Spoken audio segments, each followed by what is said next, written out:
never smoke the dizzy, but we can always share some ditties. It's just a cup in time. This song doesn't have to run. Life's all of us, not every moment we can be feeling fine.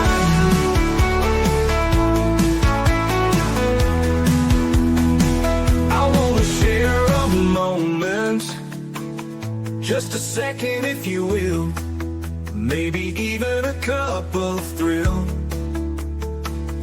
We could share this performance. It's tea time, come sit with me. Well, welcome everybody. Miss Liz in the house. That's right. We have 3 shows left for season 6, and then we roll in season 7 with 192 that are already booked for next year. So we're going to plow next year with some strong teas.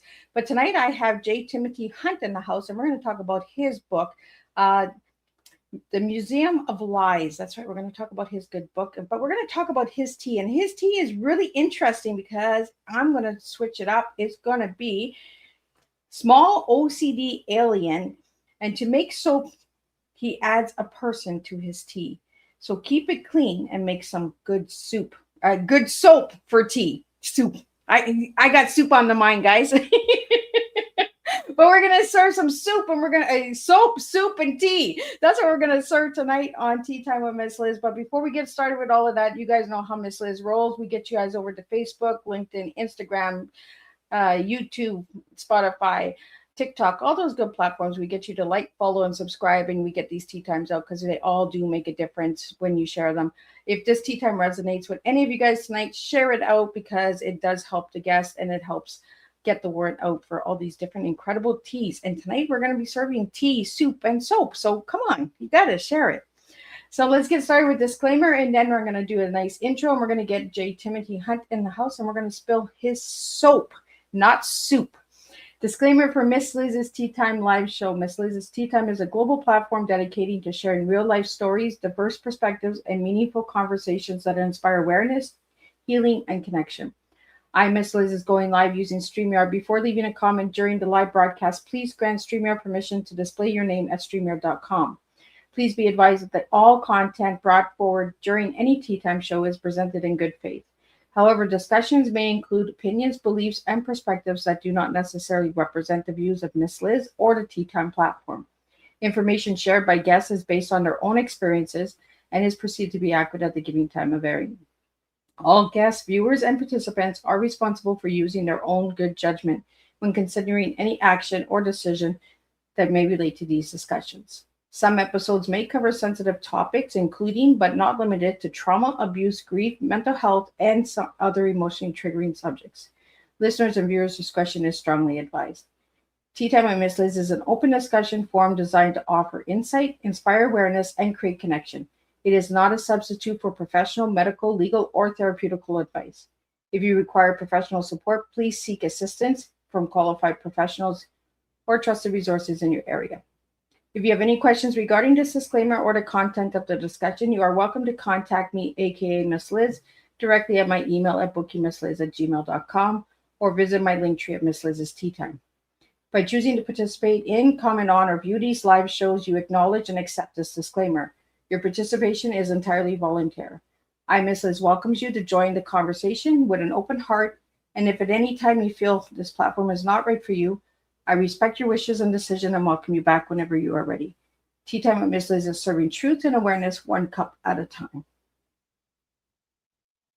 Well, I want to welcome everybody to Tea Time, where stories are held with care and truth is given space to breathe. Today's conversation asks us to sit with memory, trauma, and the fragile line between what we remember and what we are told to forget. Joining us is J. Timothy Hunt, award-winning author, screenwriter, journalist, and survivor whose life journey reads like a film script that refuses to soften its edges. Born in Los Angeles and raised between California and Montana, Timothy's story is shaped by childhood abuse, bullying, eating disorder, and a turbulent relationship with a mother who attempted to erase parts of his memory. Through his writing, Timothy explores the unreliability of memory and the cost of silence. His latest novel, The Museum of Lies, is a psychological thriller that examines how trauma fractures truth and how storytelling becomes an act of survival. So grab your cup and lead in. This tea time is about memory, identity, and reclaiming your voice when the past tries to rewrite you. Let me get Jay Timothy in here and let's spill some tea.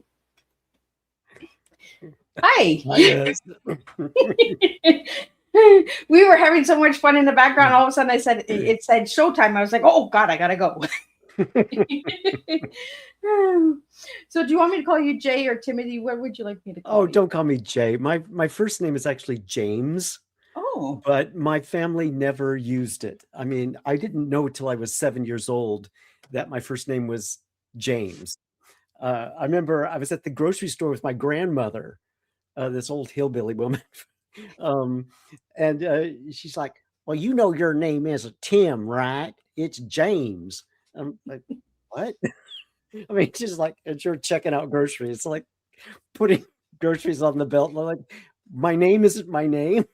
Like, it was a surprise to me. So it's James Timothy. My father was James Crockett. I'm James Timothy. And so they just call me Tim and he was Jim, but they never told me about it. So it was. So tonight we'll call you Tim. Tim, yes. Tim, Timothy, it's all good. Just if you find yourself going to Timmy, just take a couple steps back, okay? Okay. And this is why we're serving soap tonight. We're having some fun tonight. And interesting enough, they did it to my sister too, my younger sister. They always called her by her middle name. Oh. So it's been like a lifelong thorn in both of our sides. Like on our driver's license and passports, it's a different name than the name we go by. So it's Tim or Timothy. Yeah, it's all good. Not especially Jay. when you have those middle names, right? Some people call me Jean or Olivia, and I'm like, what? Who's that?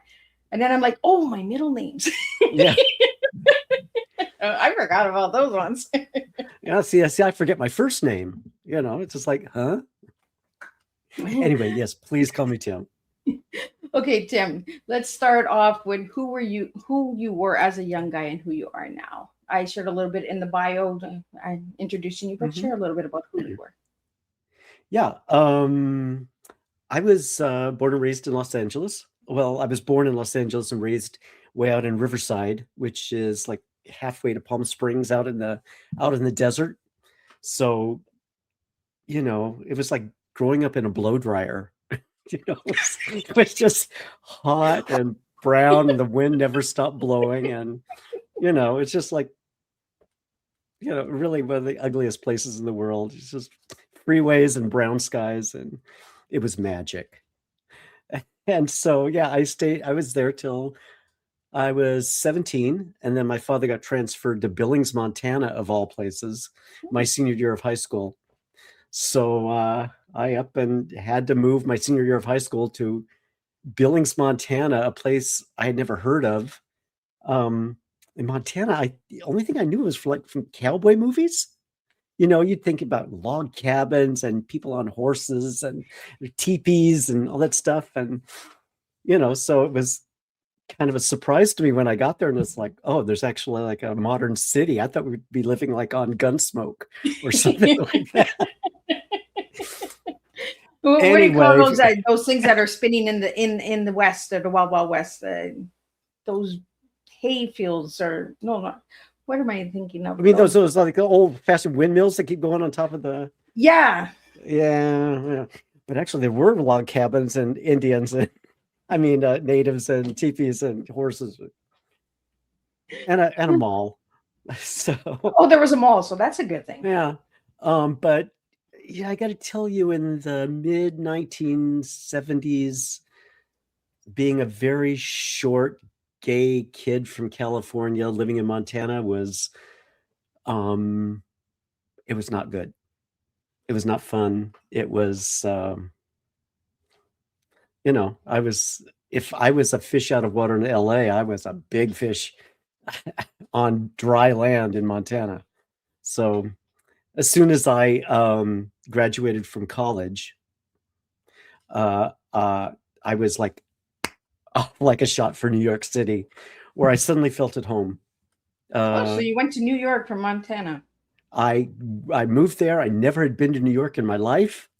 Just said, I'm moving to New York. And because even as a little kid, I didn't fit in California at all. Because I was short and had black hair, and I was kind of erudite, and and so people would always ask me if I was from New York when I was a little kid. California, like, because they thought that I was like some little character out of a Woody Allen movie or something. So I wasn't like the rest of the kids. So, but when I hit New York, I felt at home. So loved it. And who are you now today, Tim? Who am I now? Well, I was until 1995 when I met my current husband. I was an American Christian single guy. And then now I am a Canadian Jewish dad, husband and father of 2 sons. It's like I'm a totally different person now than I was then.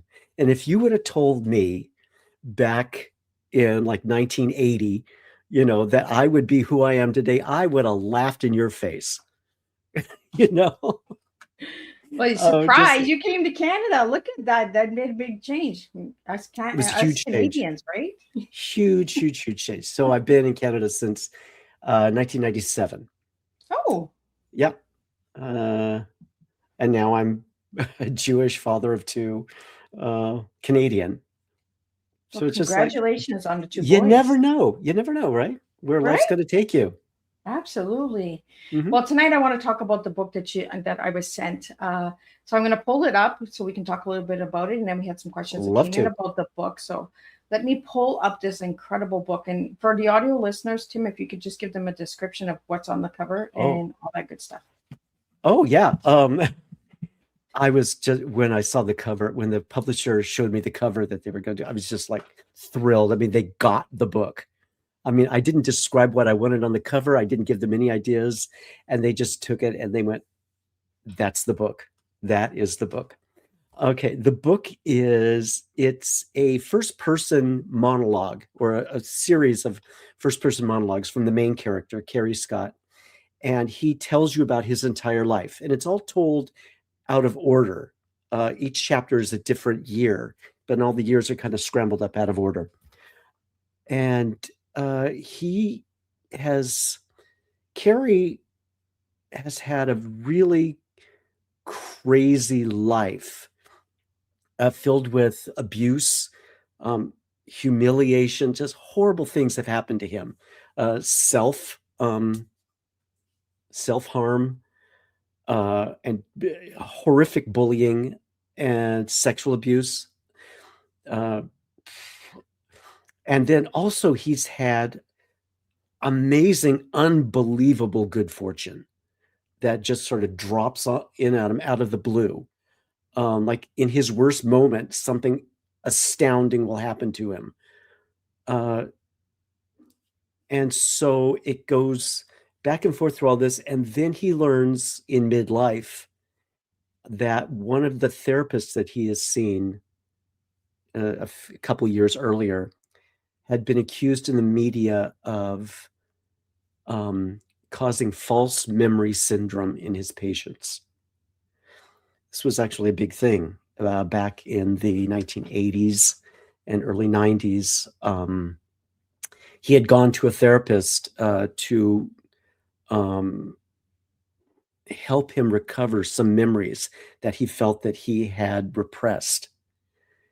And then he finds out later that this doctor has been accused of implanting false memories in his patients. So then he doesn't know if any of the stories that he has just told are true. He believes them all 100%. And he cannot believe that his memories are false. But he also can't prove that his memories are true.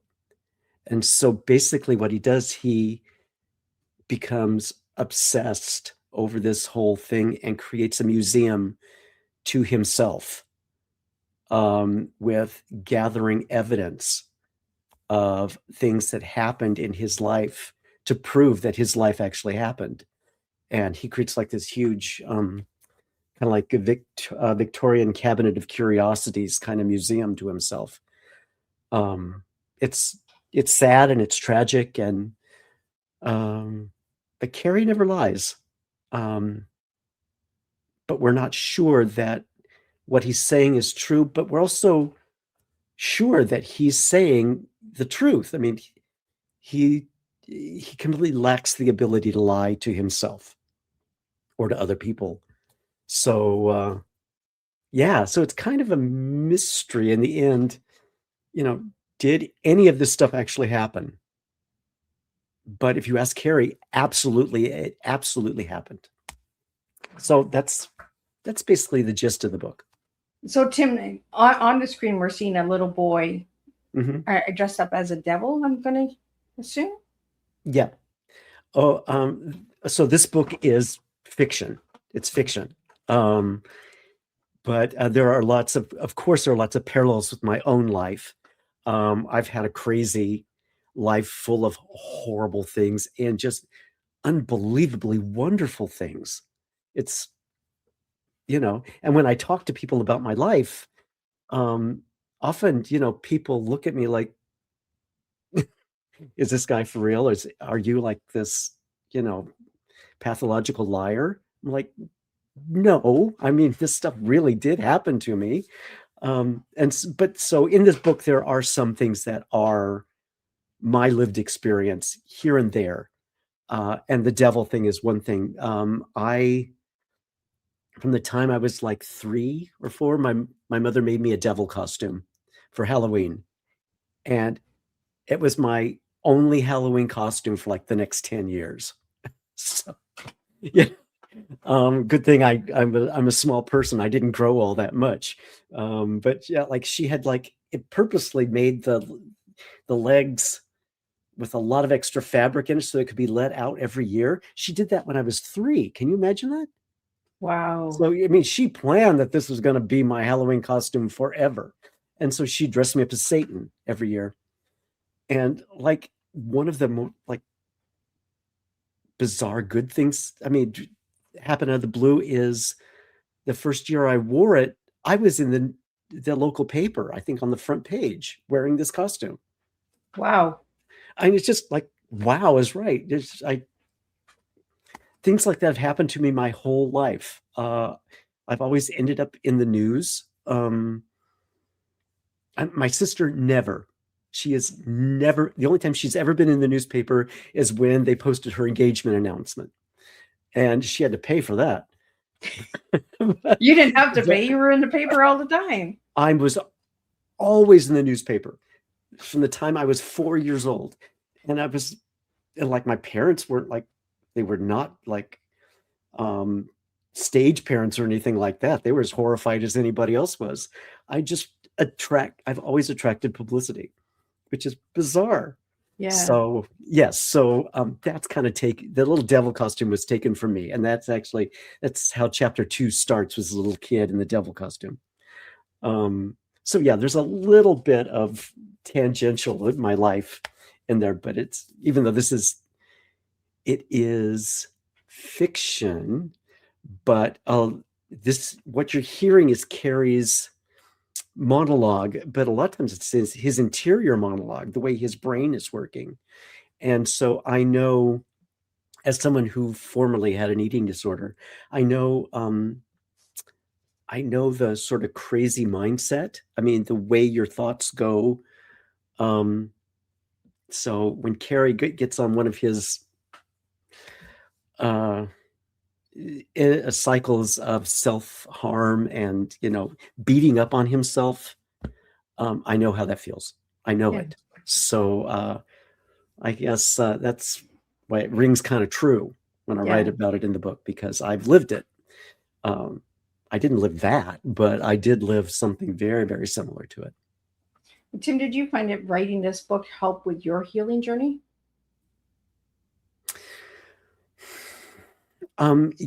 Yeah. Uh, yes. Although I didn't do it, that kind of crept up on me. I mean, I didn't write it to like as therapy, you know. I wrote it because I created this character, Carrie Scott, and you know, I've got 2 kids, and Carrie is just like my third kid. I I feel like he's mine, and I I feel protective of him. And as I was like writing this book, I felt horrible that I was inflicting all this abuse on him and making him go through all this horrible stuff. Um, but still, you know, I'm still a writer, so Yeah. I didn't Because what stop myself from doing it. Yeah, because what I'm getting from it, Tim, is the inner child, right? Because even when I share my story, everyone's like, how the heck did you live through so much of that? And a lot of people, I got the same thing. Like, did you make it up? Did you say this? You know, where you start to question your own sanity if it really happened, right? Absolutely.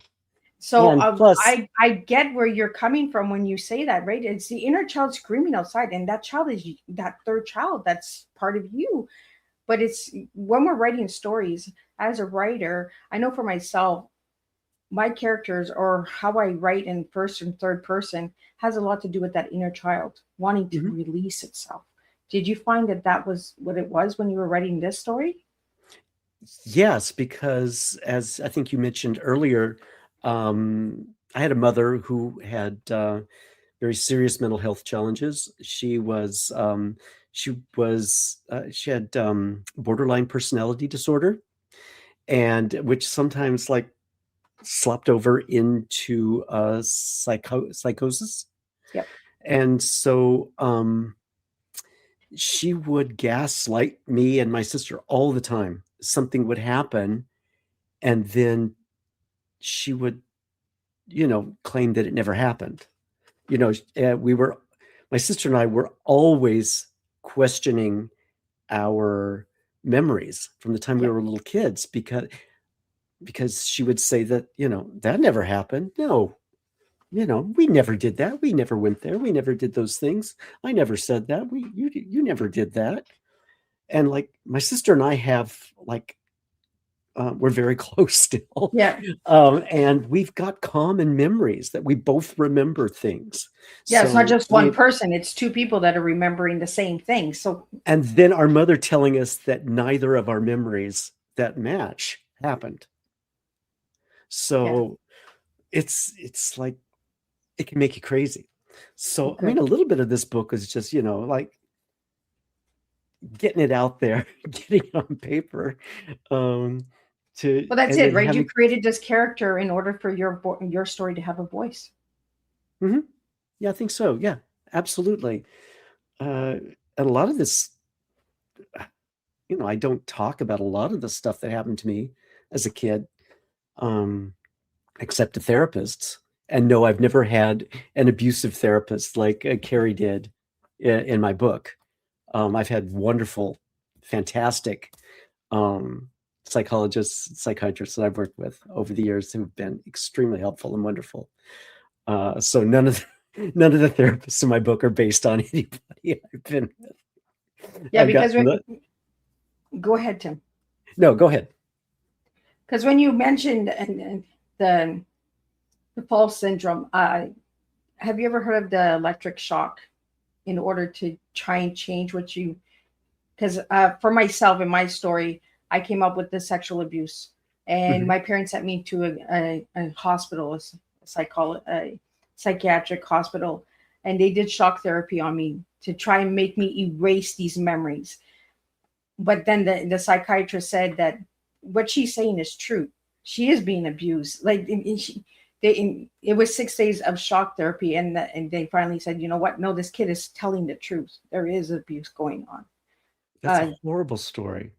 And Did I've never you heard of that. I've never heard of that. People doing that to erase memories. to, to kind of It's reverse the terrible. memory, right, of what you were saying? And that was back in the 80s as well. That's why I was when you mentioned the 80s. The 80s it was a troubling period, especially for these kind of things, because back in the 80s, even like late 70s, there was this thing called uh, recovered memory therapy, RMT. Yeah, where they would like hypnotize you and regress you back and try to release all these old memories that, that you'd repressed. That would, yes, so to just, so that you could find out why you are acting the way you are now, and why you're. Surroundings and that why you act out when you're in a certain surrounding, a certain smell, stuff like that. Yeah. And what they found out was by doing this process, they weren't recovering repressed memories, they were implanting false ones. And it's like really it's been heavily studied and adjudicated through the courts a lot. What's one thing that's nice is my husband he's a psychiatrist, and so he was able to like gather a whole bunch of documents as I was writing the book about false memory syndrome. And so I was able to read like actual like scientific journal articles about this whole thing, which was helpful. But oh my God, the stories some of these people went through. There was something called the McMartin preschool trial in the 1980s. It was like this family that ran a preschool. I think it was in California, and they were accused of hundreds of acts of child sexual abuse and satanic ritual abuse. And, all the people at this school were arrested and put on trial, and they were jailed for quite a while. But in the end, they were all released and all the charges were dropped, because the therapists that had worked with these kids had implanted these memories in the kids, these bizarre stories of what happened at their preschool. And people went to jail. And there have been many other cases of like a guy in the early 90s,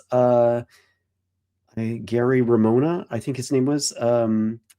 He got like $500,000, like $500,000, in a court case after his daughter falsely accused him of rape when she was a child, because her therapist had regressed her back and filled her head with these memories that didn't happen. Another guy, famous case, a guy, I forget the name, it was in America, I think it was in the early 90s. He was accused, he went to jail for murder. Wow. Because his daughter remembered him killing her. I remember friend. that story, yes. Mm-hmm. I'm a big nerd when it comes to crime stories, and that, because of what I've gone through in my life, is I like to know the stories on how people can go so far and just snap. It's almost like a robin falling out of a nest and the egg cracking. They just completely snap and go crazy, right? Yeah. So yeah, false memory syndrome is a real thing, and it has caused real harm to the patients and the people that they've accused.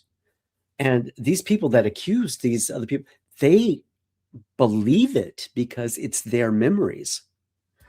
So, but memory it's not like a VHS tape. You're old enough to remember those. You can't just record something and it's there forever. The brain doesn't do that. It doesn't store memories that way. They're fragmentary. They come, they go. They're just, can you really trust your memories? Yeah. You probably shouldn't, because, they morph, they change over time. And like you tell a story to somebody and then maybe somebody else tells a story about it. And well, it's programming, right? And we all know how easy it is to program the human mind. Constant Absolutely. repetition will program a mind into believing stuff, and we'll be like, well, we never Mhm. believed in that before. Why are we believing in that now? Yeah. And another uh, sort of an inspiration for the book was from a guy I met through an outdoors group when I lived in New York City. I belonged to a group, and we would go like camping and go on excursions, weekend stuff, you know. And I would see this guy every now and then on one of these group trips, and I'd talk with him. And he was an interesting guy, full of stories, like really interesting stories. Uh, and then, but you know, after a while, I was kind of finding it hard to believe his incredible stories because they were really incredible. And then once, I remember the last time I saw him, he started telling me a story about some dumb thing that some dumb guy said to him, you know, that was so laughably stupid and blah, blah, blah. And he's like 3/4 of the way into the story. And I realized he's telling me a story about me and the last time we met. Oh, And he has forgotten that I'm the person he's telling the story about. And I didn't even recognize the story. I mean, that he had embroidered it and misremembered it so much that it barely, you know, I was the dumb guy he was talking about, but it wasn't, whatever I said wasn't that bad. You know, it wasn't like, and like, but, you know, I thought, oh my God, that's when I first thought he's a pathological liar. and there are Like, some like that out there, mhm.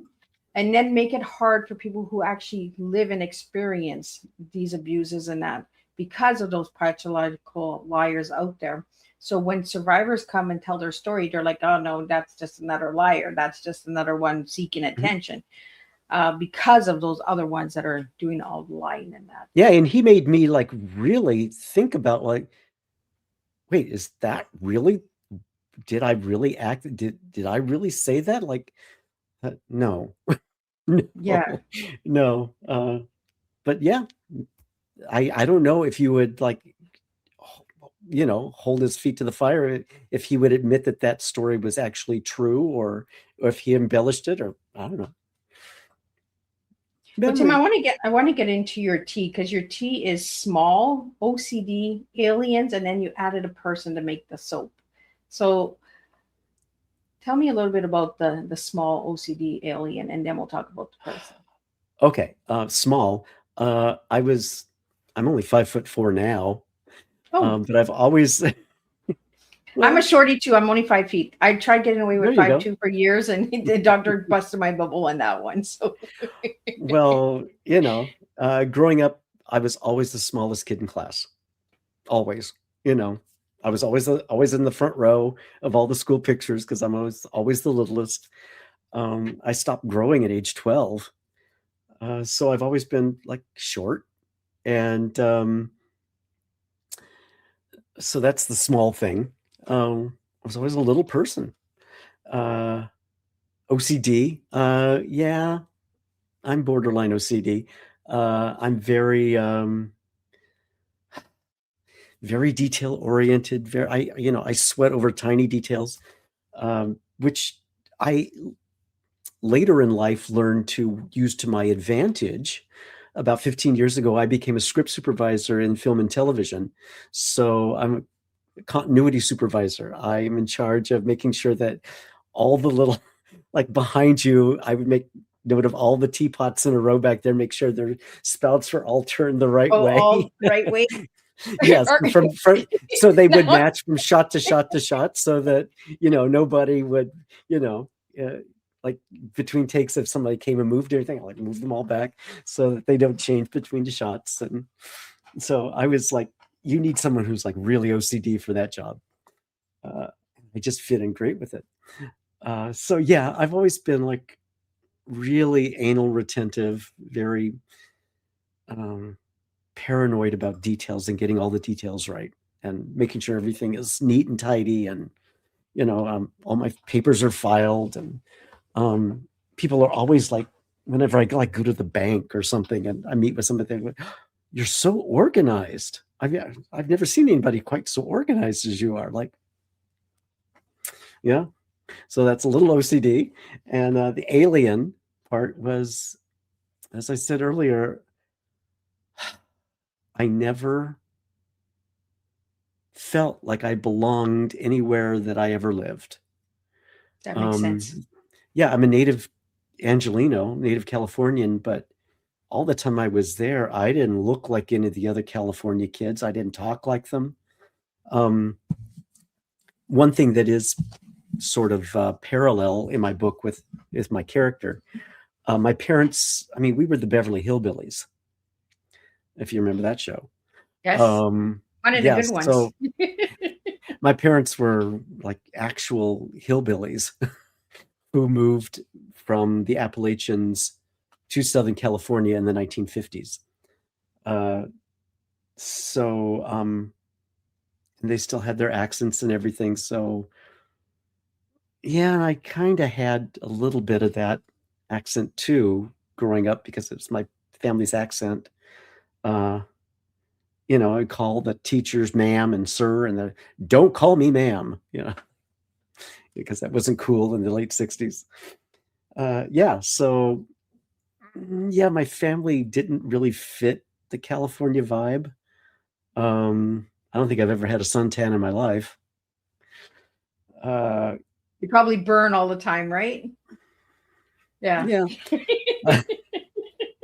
Then we moved to Montana, where like I was not like any of these people, like at all. I was an alien in Montana. I did fit in New York. I did feel like I belonged there, but at the same time, I wasn't a native New Yorker. So like the native New Yorkers were, so I wasn't a real New Yorker. I was just a person that was comfortable living there. And now I'm a Canadian, but I'm not a real Canadian. I mean, I'm a legal citizen, but I'm not a real Canadian. And I'm You're Jewish. half a maple. I know. Yeah, I'm Jewish now because I converted, but I wasn't born Jewish and I wasn't raised Jewish. So just like, I wish there was some place or some ethnic group or some group I could belong to that I would feel like I belonged to it. But I don't. That makes sense, Tim, because I say that all the time to my kids, and my kids are like, "Mom, come on." I'm like, "No, I don't belong here. Like, this is not home for me. Like, I feel like I've been placed in a place that doesn't exist for me. This is not where I'm supposed to be. I feel like I've just been dropped and make the best of what I got." So that's how. What else can you do? Right? You feel like you're that baby that the stork dropped off at someone's doorstep, and you're just like, okay, well, I'll make the best of what I can with what I got. Yeah. So you get it. Yes, I do get it. But I think it has a lot to do with the trauma and a lot of the memory. Like, because as you're sharing the story, the Museum of the Museum of Lies is part of your story. It's your inner child speaking to you, right, Tim? So you're sharing bits and pieces of yourself, but you're also creating this character. And that's what screenwriters do. That's what storytellers do. We create characters in order to get the story out there. Yeah. So where's the P come in? Where's the person come in? We got the soap here. So you added a person so that we have a clean acronym. I can't even say the word tonight. Yes. I forget what I sent you. Person. You said if we want to keep it clean, I'll add a person in so we have soap. What was I thinking there? I would love to have this really pithy answer for you right now. I would love to. There's a person coming in. There's a side story to this. Oh, and I'm having a lost memory about when I wrote that. What person am I supposed to talk about? Person. Maybe it'll come to me. I'm so sorry. No, what that's was I thinking the person is in the back watching us and telling us pop up when you need to. I like pop up persons. There you go. You never know. Right. So, Tim, how did your story get you into screenwriting and all that? Like, did you use some of your personal story into your screenwriting? Oh, a screenwriting? No. No, no, No. no, no. I've been a writer since I was a teenager. And this is actually my 9th book, Oh, my okay. 9th published book. Yeah. Yeah. So yeah, I waited a long time before I got around to this, something so personal. The rest of my books are not all that personal, not at all. Well, you have a bunch of children's books. I have 4 children's books. Those are 4 of my 9 books. And that's like a Carrie Scott kind of story about my children's books. If I could digress on that for just a second. Absolutely. I love yeah. children's books, and I'd like to know why you went from children's books to this kind of. So it was the craziest thing. Actually, hang on just a second. And I'll grab these. Okay. Oh, look at So him. He's got I'm organized. Look at that. So I like that. Okay, so I wrote this book. This is my first big book, The Politics of Bones. And it took me 5 years to write, and it was published by McClellan Stewart in Canada, which is now an imprint of Penguin Random House. So it was my first big book. And it was based on, I was a magazine journalist. I did like long form magazine stories. And it's about the story of Ken Saro-Wiwa, who was a Nobel Peace Prize nominee. He was a famous writer from the Niger Delta in Nigeria.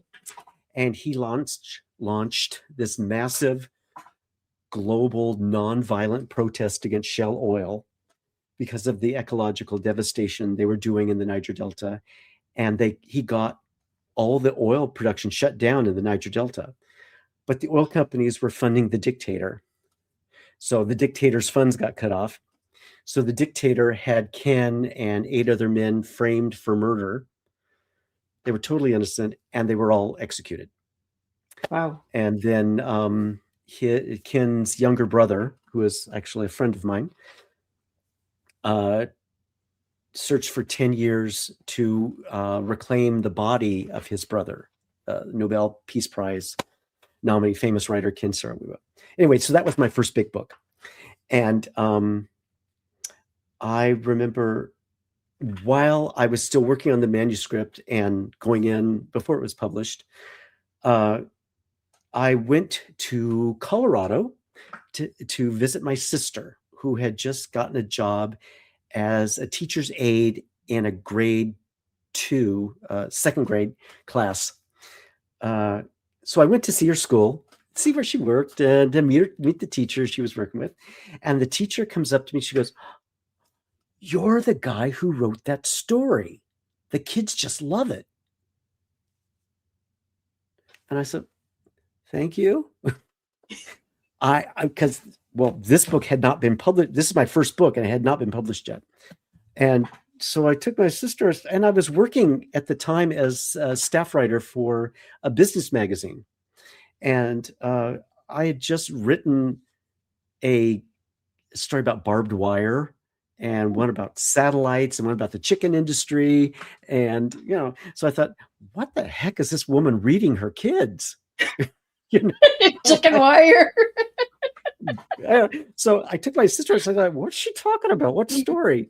And my sister said, "The poem you wrote, Katie." I was like, Katie is her daughter, my niece. And Katie was like 17 years old at this time. I'm like, what?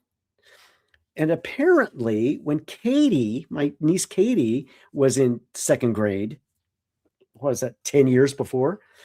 I hear that I went to visit my family and was there with my niece Katie, who was in second grade, and she asked me to write her a poem about a frog eating bugs because they were studying school about frogs, and she wanted to like make a little book, draw some pictures and take it to class. So she said, Uncle Tim, could you write me a poem about a frog eating bugs? So I hear that I took 20 minutes and dashed off a poem about a frog eating bugs and gave it to her. And then I flew back to New York and never thought anything of it again because I still don't remember doing it. And she gave it to her teacher, and the teacher really liked it and made a copy and gave it to another teacher who made a copy and gave it to another teacher. And over 10 years, it had kind of become like part of the curriculum in the school district. Oh, wow. That's why I said, could I see a copy of this, please? I did that. So I got a copy of the poem, and I'm like, I don't remember writing this, but it certainly sounds like something I would have written. So I took it back to New York, and when I saw my editor, as we're like going over this book that it was about to be published, I said, the craziest thing just happened. And so I told him the story I just told you, and he said, well, give me a copy of it and I'll give it to our children's book division, see what they think. So he did, and they loved it, and they published it. Oh, well, look at that. It became a bestseller, and it was nominated for the Governor General's Award, which is the highest award in Canada. Wow. This is my first bestseller, and I don't remember writing it. Wow. I mean, so this is like a very Carrie Scott kind of thing. Weird stuff like that happens to him. Like, have you ever heard of someone else writing a bestseller? I mean, having a bestseller that they don't remember writing? Well, it's almost kind of like in a trance. No, it just happened a long time ago, and I didn't think anything of it and forgot about it. You wrote it and you left, and then you're just like, oh. I wasn't writing it to be a children's book. I mean, I guess I was kind of for my niece. Weird. So that's how I became a children's book writer. And then like 3 more books followed. This one that also got nominated for the Governor General's Award. And then this illustrator died. She was wonderful. Mad as a Hatter, but I loved her terribly. And then I got a new illustrator, and that book came next. Too much glare. Yeah, little chicken duck. Oh, I like that cover. Isn't that cute? Isn't that cute? This Bill Slavin is this illustrator, and he's a rock star. He's done like over 100 kids books and has won every award. I'm just blessed to have been linked with him. And then Bill and I did a 4th book. There. I like the then title. I just said that's enough. There.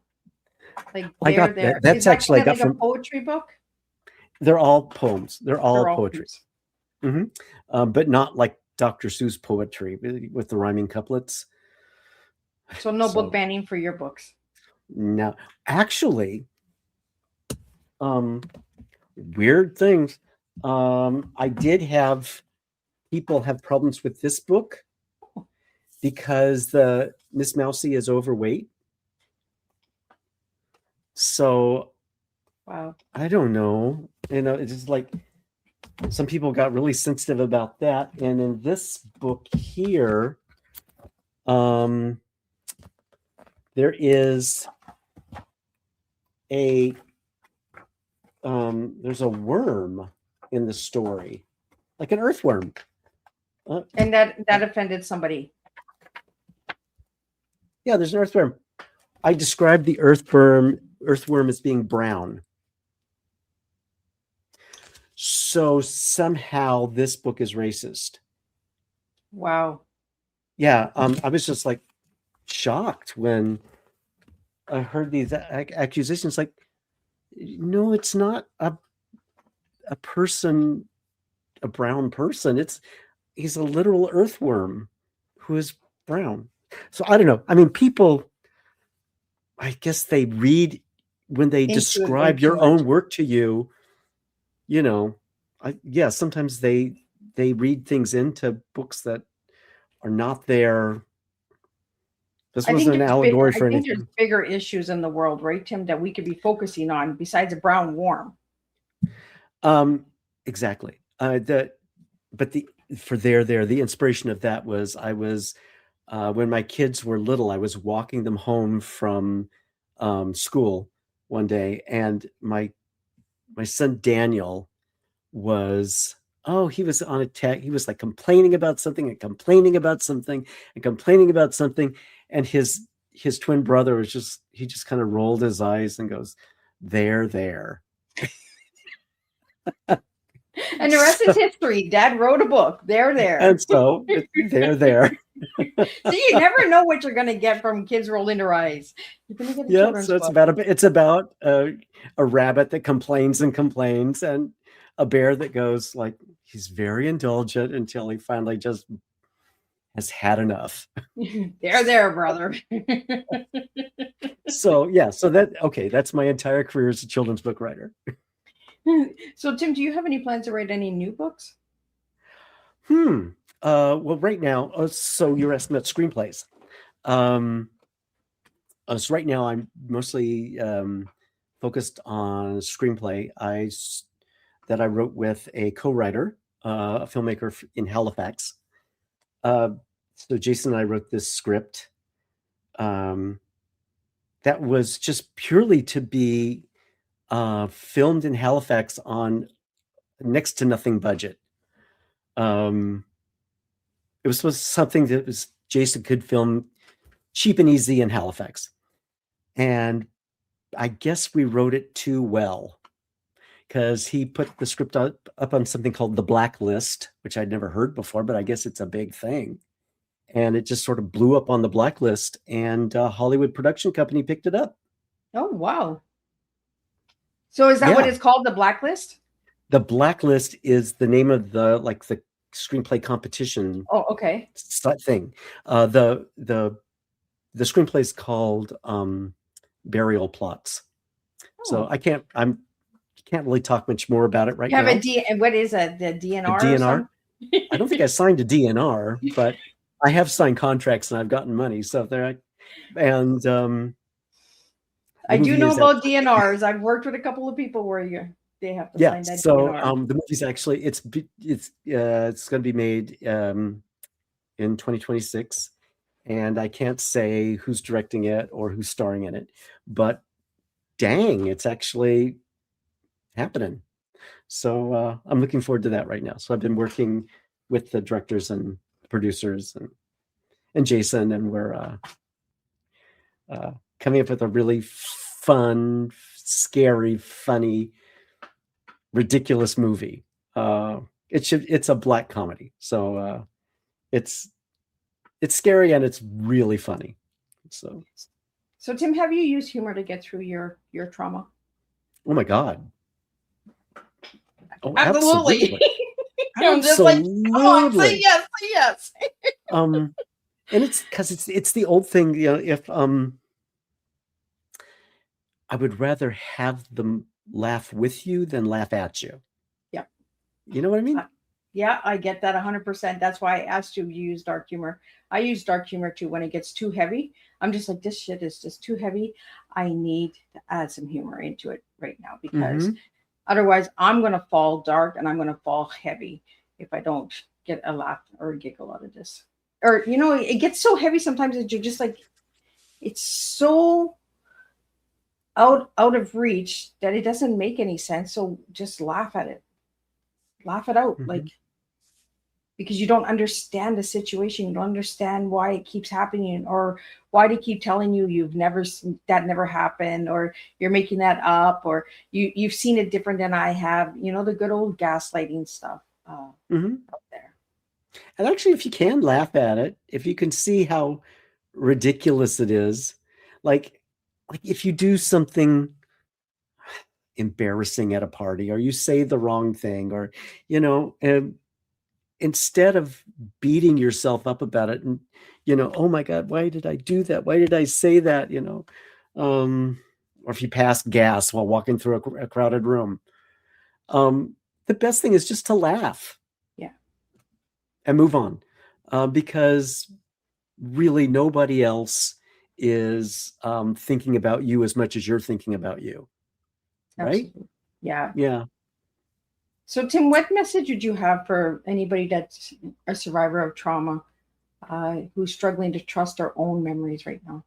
Oh, journal. I am an obsessive journal keeper for like decades and decades. I've got journals going all the way back. And I sit down every day and I write in my journal. Even if I have nothing to say, I just, one thing I learned from a writing teacher, her name is Natalie Goldberg. Writing down the bones was like her big thing. And I actually took some classes with Natalie in New Mexico and in New York. God, I loved her, but she was great. You just put your pen on the paper and keep your hand moving. Keep your hand moving. And just to get this brain hand connection, you know, so you can transcribe your thoughts and don't edit. Don't stop your pen. Just keep it going. If you have nothing to say, well, I just ran out of what to write about now. And I feel stupid sitting here writing and writing with nothing to say. And it feels like when I was back in second grade in Mrs. What's-her-name's class, and she told me, you know, and suddenly you're off on a tangent. Yeah. So, yeah. So, and now I've got this treasure trove of journals. And, you know, my husband and I've been together 30 years, and now he's a generation older than I am, so he's 89, and some of his memory's failing. So what's great is I can take out an old journal from 25 years ago and just sit and read to him about things that we did and places we went and the people we talked to. And a lot of times I've forgotten all this stuff, but since I wrote it down right when it happened, it's real and it's true. It's not a false memory. Yeah. Because I wrote it down right then. And now I can go back. It's like I've taken these memories out of my head and offloaded them onto a storage device where they're safe and they're kept. And then I don't have to think about them anymore. Even like if I'm like really angry at someone, if I had a fight with somebody, or I feel abused, or I feel resentful, write it down. And it's just like,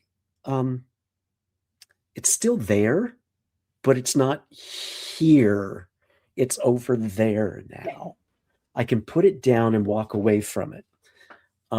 It's still my memory. It's still my trauma, but I'm not lugging it around with me anymore. I'm able to put it down. So, if you want to process your own trauma, write it down. Get it down on paper, stick it in a book, stick it on a shelf, or burn it. I don't know. It's the most wonderful thing. Have you ever burnt anything you've written? Never. I have issues with that. I have issues with burning my words. I'm not the kind of person who could do that. There are people who could do it, but no. No, it would feel like a kind of a mini suicide, you know, because your memories are what you are. I mean, without your memories, you're nobody. Yeah. So that's why we have false memories. Then you don't know who you are. Yep. It's almost like you're erasing the truth, right? Yeah. So that's Carrie's big problem in this when he finds out that, well, maybe none of this happened. No, it had to happen. I remember every part of it clearly.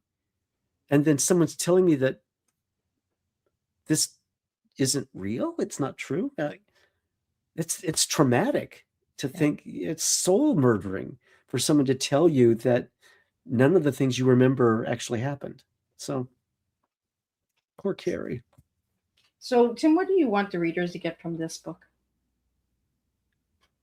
I want them to be kinder to other people.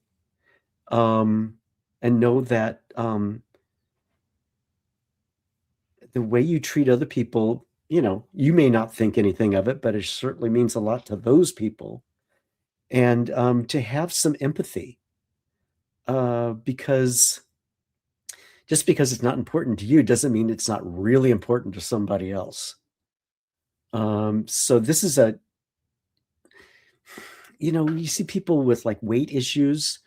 I don't like if I see somebody like large walking around, I don't like go, they should exercise. I think that's a person who's that way because of a lot of things that are going on in his or her life. Yeah. And I just feel empathy for them. And I just hope that I just hope that they find some healing and grace, or what if they need medical attention, they get that. Just, it's not everybody's not just lazy or stupid, people. Well, some stuff is genetic as well. Exactly. Some things you just can't help. And some things it's, it's how they dealt with trauma. So just don't judge people. Everyone's going through stuff. Just give them a little grace, because that could be you in, next week. Right? So absolutely, right? You never know when your life is going to change. So just be kind. I'm proof of that. I tell my kids all the time, just be kind. You don't know their story.